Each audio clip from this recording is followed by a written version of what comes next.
Iniciamos mais uma jornada de estudo da Bíblia Sagrada.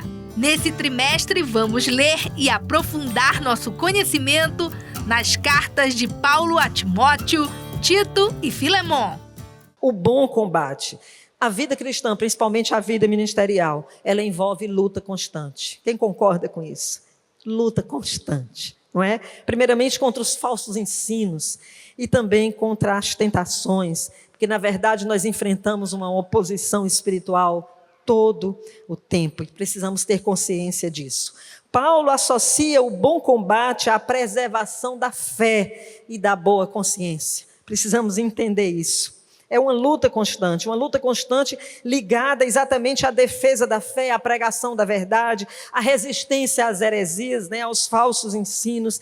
Mas essa luta ela tem um propósito e ela tem um valor eterno. É uma luta que nós enfrentamos com gosto. Quem pode dizer isso? Com gosto, com alegria, é bênção. O pastor soldado de Cristo, ele luta pela verdade, não por vaidade, mas por fidelidade, mesmo sofrendo. Se você serve a Jesus e alguma coisa mudou na sua vida e você sabe que você tem alguma coisa a mais para lhe abençoar, para mesmo no mundo de caos você viver um pouquinho de céu, para mesmo percebendo que outras pessoas têm as suas dificuldades de ser aceito por você e você pode abençoar, seja essa pessoa e utilize a oração.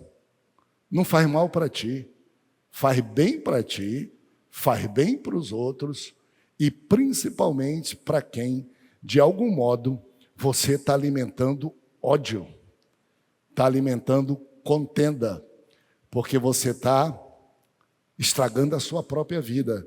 E a Bíblia diz, ore por todos. Não se esqueça das autoridades constituídas, porque elas são constituídas para o seu bem, não são perfeitas, mas elas são importantes. É Deus que está falando para a igreja dele, ele não poderia ser mesquinho de nos privilegiar. Ele está dizendo, esse é o padrão da sociedade. Sociedade para viver bem? Procure esse potencial, procure crente para ser um crente abençoado, não é perfeito, mas vá olhando aqui onde tiver um defeito, procure aperfeiçoar-se nisso. Vale para todos, não é para o pastor só. Não é para... Quem pensa assim, eu vou preencher requisitos exigidos só para o pastor, vai se tornar um péssimo pastor. Porque ele vai querer preencher requisitos do cargo e vai se esquecer do fundamento e da base. Ele vai se destruir. Porque não existe privilégios da função em detrimento de privilégios do caráter do ser humano, do caráter da sociedade, da conduta da sociedade. Eu e você, uma vez que conhecemos Jesus, uma vez que fomos alcançados pelo Evangelho da Graça, uma vez que estamos aqui servindo ao Senhor, não desanime, avance. Você é um peregrino, Deus está contigo, a luta vem, o desânimo vem, os desafios vão vir, toda a artimanha do inimigo contra você vai se manifestar para você esfriar, para você abandonar a fé, mas a palavra de Deus nos promete, quando o inimigo vier contra vocês como um volume de águas, o Espírito do Senhor arvorará contra ele a sua bandeira. Afinal de contas, a igreja é uma grande família de Deus, de homens imperfeitos. Eu estou aqui, você está, todos nós somos imperfeitos. Tem alguns aí da década de 50 do século passado, tem outros agora que nasceram em 2015, estão aí bem jovenzinhos, mas a igreja continua de pé, apesar do seu choque geracional. A igreja continua avançando como um rolo compressor para a glória de Deus. Há quem diga, a igreja parou. A última vez que eu vi a igreja bem foi na minha geração. Na minha geração a igreja orava, na minha geração a igreja jejuava, na minha geração os pregadores eram diferentes, na minha geração era isso. Glória a Deus pela tua geração, mas eu acredito em um Deus que foi na antiga geração, também é com a nova geração. Eu acredito em um Deus que, por mais que a nova geração, para alguns, esteja saindo do trilho, não esteja pautada na doutrina, mas eu acredito em um Deus que coloca as gerações no trilho para que a igreja continue há mais de 2000 anos. A igreja está aí, geração vem, geração vai, e a igreja continua resolvendo os problemas da humanidade. Novamente, piedade é uma vida que representa Deus bem. Novamente, porque eu, atenção para isso, sigo a Jesus, porque eu sigo o Evangelho, porque eu estou na presença do Senhor, porque eu represento Deus bem, eu vou ter lucro. Porque eu, de alguma forma, tenho aprovação divina, eu preciso ter e eu vou ter aprovação e riqueza material. Porque se eu aceitar Jesus, se eu estiver perto de Jesus, se eu fizer tudo que Jesus me ensinou a fazer, Ele é obrigado a me prosperar, a me multiplicar, a estar comigo. Detalhe, gente, Evangelho não é sobre lucro, Evangelho é sobre cruz. Evangelho não é sobre ganho, Evangelho é sobre sacrifício. Quando nós abraçamos Jesus, nós abrimos mão de muita coisa, mas Jesus também nos abençoa. Mas esse não é o foco daquilo que nós fazemos. Novamente, as pessoas se aproximam, vivem uma vida que representa a Deus bem, mas de alguma maneira esperam que isso traga algum tipo de retorno. E aqui eu quero falar com muito respeito. Primeiro, Jesus não morreu para salvar o nosso bolso. Jesus é o Jesus que abre as portas, que prospera, que abençoa. Jesus veio ao mundo, morreu para te perdoar dos teus pecados, te tirar do inferno, te dar uma vida eterna.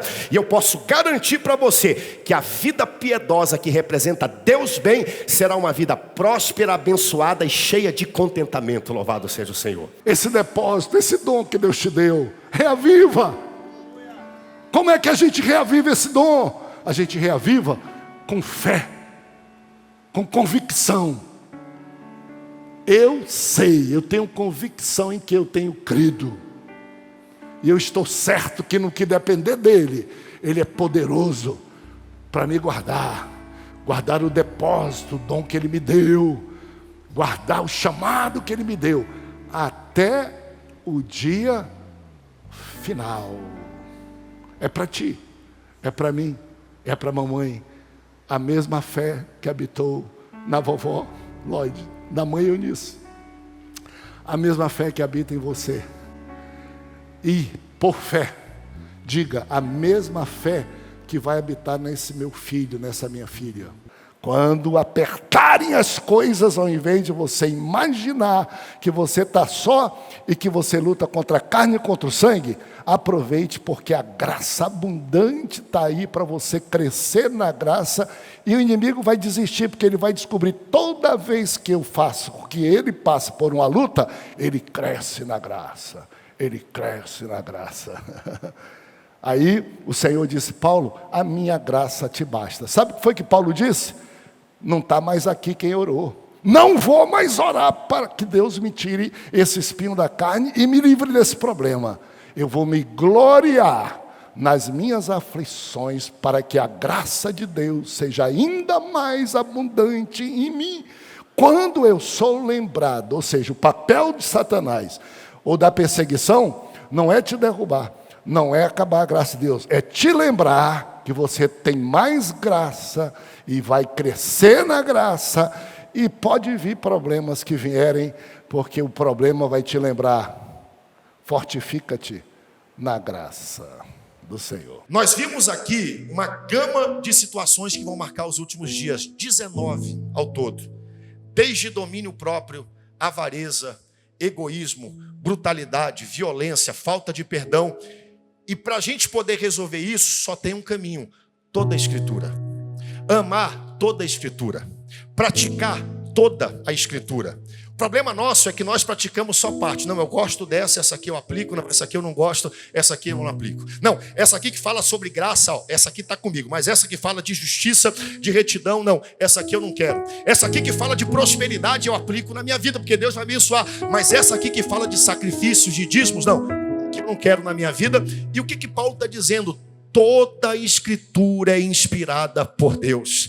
Toda a escritura é inspirada por Deus e útil para o ensino, repreensão, correção e educação na justiça. Louvado seja o nome do Senhor. O apóstolo Paulo diz: eu completei a carreira. E aqui, quando ele diz isso, ele demonstra dignidade, demonstra fé, senso de propósito, mesmo estando ali nos últimos dias, a morte perto, mas ele está sem desespero e com a convicção e a esperança e a certeza, profunda serenidade, sinceridade, gratidão a Deus pela vida que ele pôde ter servindo ao Senhor e pela missão que ele cumpriu e que ele teve o privilégio de cumprir. Paulo também diz que o presbítero deve ser irrepreensível como indispensável dispenseiro de Deus. E não é papel do presbítero ser arrogante, irascível, dado ao vinho, violento, nem cobiçoso de torpe ganância. Mas o presbítero deve ser hospitaleiro, amigo do bem, sóbrio, justo, piedoso, que tenha domínio de si e, sobretudo, o presbítero deve ser apegado à palavra, que é a segunda doutrina, de modo que tenha poder para exortar pelo reto ensino, para convencer os que o contradizem. Veja só, são algumas coisas que Tito deve observar ao ungir uma liderança. Quanto desastre uma vida de um crente que não anda segundo os princípios de Jesus causa na vida da sua família, na vida de seus vizinhos, seus amigos e na vida da cidade. Quanta destruição, ou no mínimo, quanto desperdício da gente não viver o que a Bíblia nos ensina no nosso dia a dia. E quantas pessoas deixaram de querer saber quem é Jesus ou ficar curioso o que é que acontece conosco.